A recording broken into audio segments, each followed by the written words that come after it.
गुरुमुखों,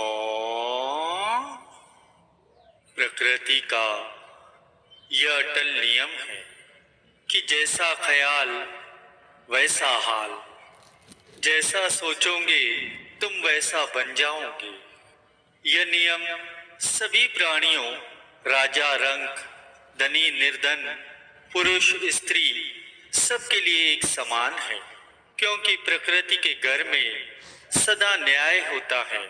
वहां अन्याय लेश मात्र भी नहीं है, इसलिए वहां किसी के पक्ष में कम या अधिक कदापि नहीं हो सकता। प्रत्येक मनुष्य के मन में हर समय भले बुरे विचार उठते रहते हैं। मन का ये स्वभाव है कि वह कभी भी खाली नहीं बैठता, हर समय उसमें अच्छे या बुरे संकल्प उठते ही रहते हैं। ये संकल्प क्या है? ये बीज है। यदि बीज मीठा हो तो फल भी मीठा लगता है, और यदि बीज गुरु को वीडियो लाइक करना, सब्सक्राइब करना प्लीज। कड़वा हो तो फल भी कड़वा ही लगता है। यदि मन के अंदर विचार शुभ है तो उसका परिणाम भी शुभ होगा, और ठीक इसके विपरीत यदि विचार बुरे होंगे तो फल भी उनका वैसा ही प्राप्त होगा।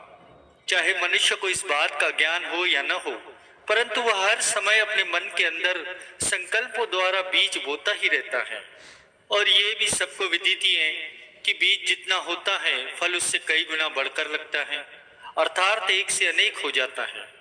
संतों के सत्संग में प्राय मन के प्रति यही चर्चा होती है कि यह जीव का शत्रु है और जीव को नरकगामी बनाने में इसका ही हाथ है। यदि विचार अच्छे उठ रहे हैं तो कहा जाता है कि मन अच्छा है, और यदि विचार बुरे हैं तो मन को बुरा समझा जाता है। अब प्रश्न यह उत्पन्न होता है कि जीव जिस प्रकार की संगति करता है उसके प्रभाव से वैसा ही वो कर्म करने लगता है, और जिस प्रकार के कर्म होते हैं वैसे ही मन में विचार उठने लगते हैं। इसी कारण ही संत महापुरुषों ने अच्छी संगति करने पर बहुत ही अधिक बल दिया है। परम संत श्री कबीर साहब जी अपनी वाणी में कथन करते हैं कि कबीर संगत साध की, जो की बूसी खाए, खीर खांड भोजन मिले, साकट संग न जाए। संत महापुरुषों की संगति में रहकर जीव को यदि जौ की भूसी की रोटी प्राप्त हो तो भी उसे प्रसन्नता पूर्वक स्वीकार करे, परंतु खोटी संगति में रहकर यदि स्वादिष्ट भोजन प्राप्त हो तो भी ऐसी संगति से बचकर रहे। जैसा कि कथन भी है कि अच्छे कर्म करने से अच्छी संगति भली और बुरे कर्म करने से बुरी संगति बुरी। इसका अर्थ ये है कि जीव यदि अच्छा कर्म करता है तो वह कर्म एक बार होकर समाप्त हो जाता है, परंतु यदि अच्छी संगति मिल जाए तो उसमें अच्छे कर्म करने के अनेकों ही बीज बोए जाते हैं। इसी प्रकार बुरी संगति करने से मनुष्य के मन में बुराई के बीज पड़ जाते हैं। अपने जीवन में जीव जिस प्रकार की संगति करता रहता है और जैसे उसके कर्म होते हैं वैसे ही विचार मन में एकत्र होते हैं। मनुष्य जन्म कल्प वृक्ष के समान ही है। इस शरीर को पाकर जीव जैसी भी भावना उत्पन्न करेगा उसी प्रकार की वस्तु उसे प्राप्त होंगी। जैसा कि एक बार एक यात्री ग्रीष्म ऋतु में धूप और गर्मी से घबराया हुआ यात्रा करते करते थक गया। उसके मन में विचार आया कि क्यों न किसी वृक्ष की छाया में बैठकर कुछ देर आराम कर लूं। अचानक ही एक वृक्ष सामने उसे दिखाई दिया।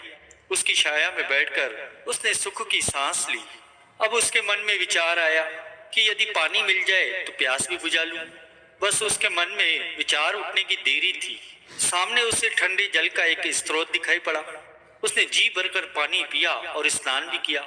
फिर सोचने लगा कि भूख भी लग रही है, कितना अच्छा होता यदि भोजन मिल जाए। सोचने की देरी थी कि सामने पकवान। गुरु को वीडियो लाइक करना, सब्सक्राइब करना प्लीज। ये सेक्शन बहुत ध्यान से सुनना, ये बात आपकी बहुत अच्छी मैं ज्ञान की आप बताने वाला हूँ। वीडियो लाइक करना, सब्सक्राइब करना प्लीज। खानों से भरा हुआ एक थाल दिखाई दिया। उसने पेट भरकर खाना खाया।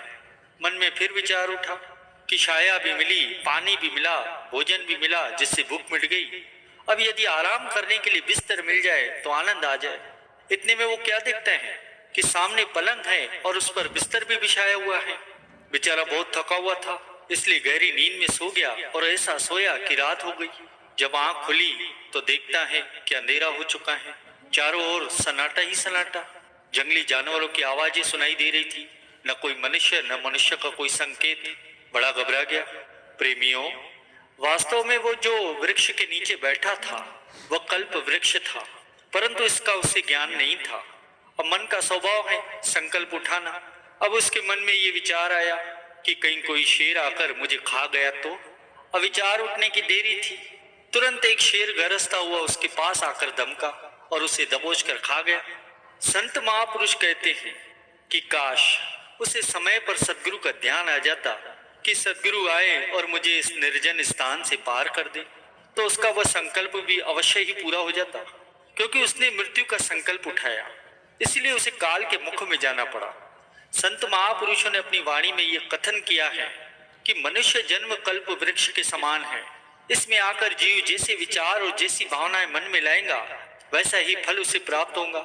संत सहजो भाई जी अपनी वाणी में कथन करते हैं कि साध संग की वासना जे ही गटपुरी सोए, मनुष्य जन्म सत्संग मिले भक्ति परापत होए। कि यह कितनी बड़ी हानि और लाभ का प्रश्न है।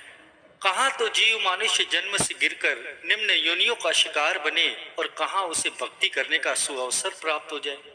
क्या इस लाभ हानि का अनुमान सांसारिक पदार्थों से लगाया जा सकता है? कदापि नहीं। तभी तो सत्पुरुष श्री गुरु अर्जन देव महाराज जी पुकार पुकार कर मनुष्य का ध्यान नाम और भक्ति की ओर दिलाते हैं कि हे जीव, तू 84 लाख योनियों में कई बार भटकता रहा है। भाग्य से अब तू मानुष देह में आया है। अब भी यदि तूने मालिक के नाम और भक्ति में लीव नहीं लगाई और अपने समय को यूं ही व्यर्थ खो दिया, तो ये याद रख कि फिर से तुझे 84 लाख योनियों के महाभयानक चक्र में डाल दिया जाएगा। पिछले कई जन्मों के शुभ संस्कारों के फल स्वरूप जिन भाग्यशाली जीवों को अब पूर्ण संत सदगुरु की शरण संगति मिल गई है और उन्हें सत्संग और नाम के सत्संगति में आकर अपने विचारों को निर्मल बनाए और अपने जीवन को महापुरुषों के द्वारा बनाए गए नियमों के पालन में लगाकर उनकी कृपा और प्रसन्नता को प्राप्त करे कि जिससे यह दुर्लभ मनुष्य जन्म सफल हो। गुरुमुखों, सेवक का धर्म क्या है? कहते हैं कि जब श्री रामचंद्र महाराज जी सीता जी और लक्ष्मण जी वनवास को जा रहे थे तो उस वक्त अयोध्या में भरत जी मौजूद नहीं थे। जब वे वनवास को चले गए और भरत जी जब अयोध्या पहुंचे तो उनके जाने का उनको बड़ा ही दुख हुआ। उन्हें वापस लाने के लिए भरत जी सभी माताओं को साथ में लेकर उनके पास जाने को जब पैदल चले तो कुछ सेवकों ने कहा कि आप घोड़े पर या रथ पर सवार हो जाएं। तब भरत जी ने क्या कहा कि मेरे श्री रामचंद्र जी तो पैदल ही गए हैं, मेरे लिए तो यही उचित है कि मैं सिर के बल चल कर जाऊं। सिर बर जाऊं उचित अस मोरा, सब ते सेवक धर्मो कठोरा। गुरुमुखों, भरत जी के बारे में आपने सुनाई है कि वे बड़े ही प्रेमी थे। श्री राम जी के भाई होते हुए भी शुरू से ही वे खुद को उनका सेवक कहलाते थे। उन्होंने बहुत ही विनती की कि प्रभु वापस अयोध्या चले, परंतु जैसे कि सब कथा आप लोग जानते ही हैं कि श्री रामचंद्र जी तो जन कल्याण के लिए, राक्षसों का नाश करने के लिए, भक्तों और तपस्वियों को सुख देने के लिए ही जा रहे थे। उनका उद्देश्य तो केवल अपने भक्तों का कल्याण करना ही था, तो इस कार्य को करने के लिए उनका जाना भी कुदरती तौर पर निश्चित ही था। तो मतलब ये है कि इस तरह महापुरुष संसार में आकर जीवों को सच्चा सुख, शांति और सच्चा आनंद देते हैं, उनका कल्याण करते हैं। आप सब गुरुमुख जन श्री गुरु दरबार के सेवक हैं, तो आपका क्या फर्ज है? यही कि श्री दरबार के जो नियम बने हैं उनकी पालना करें, अपने सेवक धर्म की पालना करें।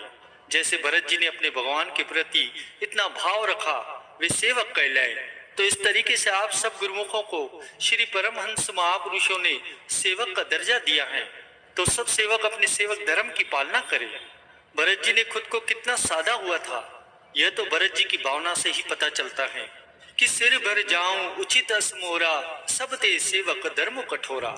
गुरुमुखों के लिए भी ये जरूरी है कि जैसे कहा भी गया है, साधु सो जो काया साधे, तजी आलस सो वाद विवादे। सेवक तो वही है, साधु तो वही है जो अपने इष्ट देव की आज्ञा में चलता है, अपने तन को, अपने मन को हर समय सेवा में लगाता है। हर सेवक को ये ख्याल होना चाहिए कि मैं श्री गुरु दरबार का, श्री परमहंस दयाल जी महाराज जी का सेवक हूँ, और ये भी कि सेवा करने वाला ही सेवक कहलाता है।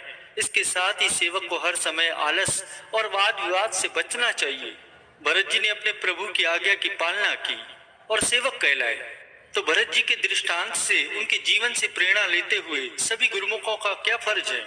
यही कि अपने इष्ट देव की जो आज्ञा हो तन मन से सुचारू रूप से उसकी पालना करें।